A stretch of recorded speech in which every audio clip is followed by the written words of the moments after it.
Hey you guys, so I've been meaning to make this video for a hot minute. Well, honestly, not this video, a video that I'm going to be bringing you guys soon. A guy just confessed to some shit that I've covered in one of my previous podcast episodes on Linsbins, or through Linsbins. And once it's safe to do so, I will be bringing you guys details regarding that, because that's definitely a crazy situation. But this other situation just happened recently, but I still have been meaning to bring it to you since it happened. But I've just been like really busy in school and stuff, and I was the end of the semester. But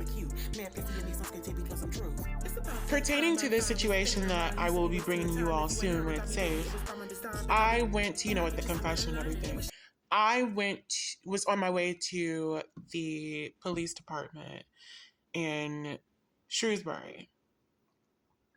And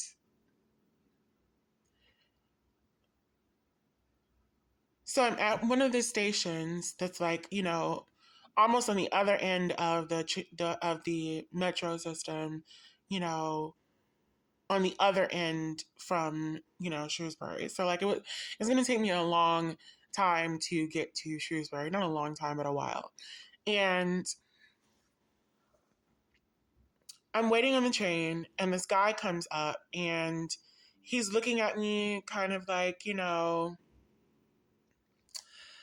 I could tell he was hitting on me and shit, because when people come over and they sit next to me in public, that's just what it is.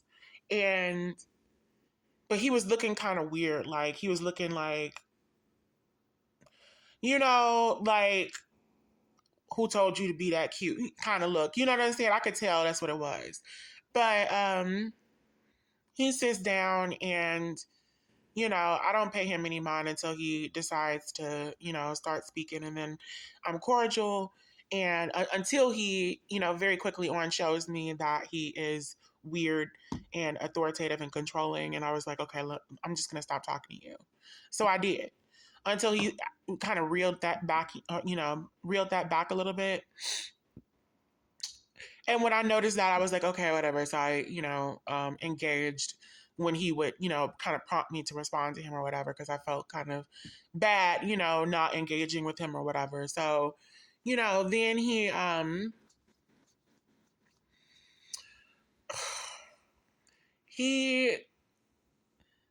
gave me compliments, this, that, and the third. The thing that was making me upset, that made me shut down at first, was just the fact that he was mad that I kept kind of trying to get my hair out of my face. And I'm just like, what's the problem with me trying to get my hair out of my face? But I'm not going to argue with a stranger about me trying to get my hair out of my face. You know what I'm saying? So, like I said, when he started acting a little bit more cordial or whatever, or reining that bullshit back in, I acknowledged him a few more times. And then he, at one point, mentioned that he had done something real bad the night before. And I was like, oh, I ain't trying to do all that. And he pulled a ski mask up that he had around his neck at one point and asked me something. And I was like, it was something about how he looked or something like that. I was like, well, you look younger with the mask off or whatever. He was like, well, thank you. He kind of looked at me like he didn't really expect that. And then he was like, well, thank you. And he seemed genuinely appreciative of the compliment or whatever. But it was just the truth, because his eyes looked like he had seen a lot. And, but he looked like he was my age, like no younger than 28. So I'm just sitting here like, okay, whatever. So he, at one point, I think he did say something about having something in his bag. I could have sworn he said he had a gun in his bag. So at this point, I was so happy when the train pulled up. He decides to get on the train with me. And I could tell he decided that last minute, or at least he wanted me to think that, because he said something to that effect. Like, you know what, I'm going to get on this train. So we get on the train. It was pretty packed, but I sit with, I usually sit alone, but I knew he was going to try to sit in my seat. So I sit with this guy who's like, pretty big.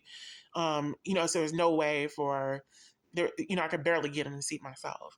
So he sits across from me, and there just so happens to be a seat available on the outside of the aisle across from me. So, or the seat across from me. So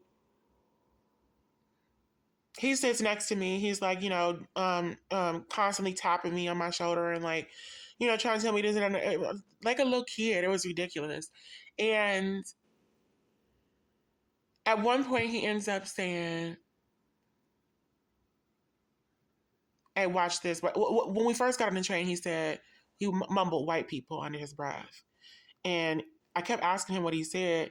And the third time, I understood what he was saying, and I was just sitting here like, wonder why he's saying it.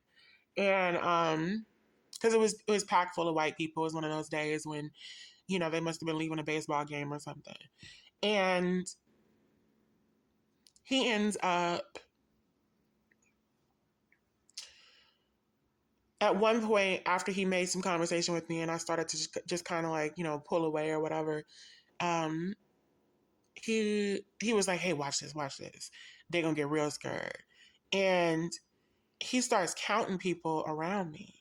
And then he pulls up this ski mask and pulls his book bag over to his side. And I'm just like,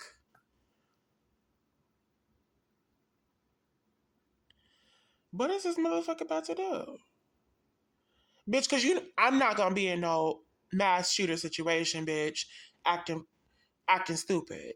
Like, if I can help it, I'm getting the fuck up out of there as soon as possible. Like, I'll be one of the first ones. But, like, what the fuck? We're on a train, a moving train.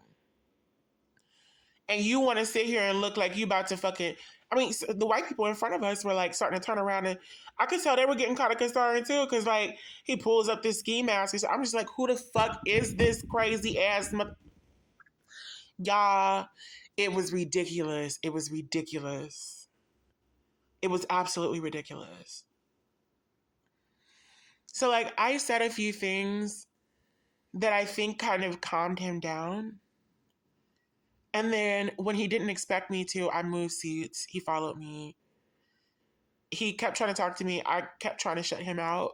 But I was like talking to him a little bit, just enough to not super, make him angry or whatever, anger him.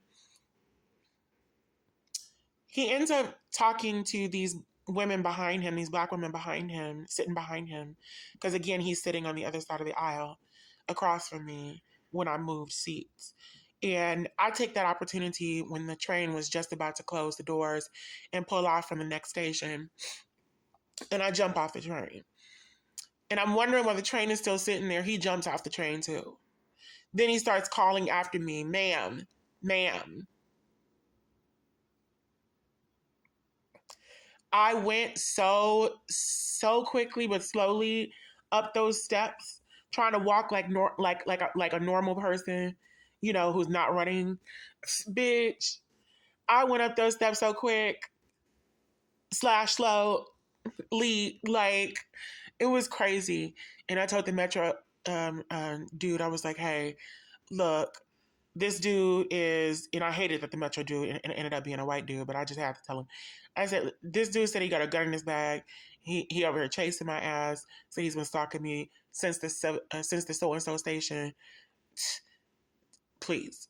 So he's like, I'll go check it out and whatever. I called the police. I went into the Ocean Grill at the Forest Park station.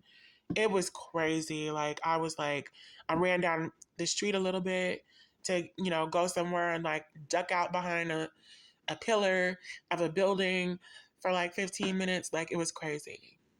But there's a part 2 to this, so I'm gonna go ahead and record that one. But before I get to the part 2, I do want to mention. Come to find out, I knew this dude. I thought about it later on, and I realized that he looked a little familiar because he is a dude I had a crush on in high school in freshman year. And he was like one of the straight dudes who was like real cool with me or whatever, even though I was like right before transitioning. And he just thought I was a cool person. And he was pretty cool.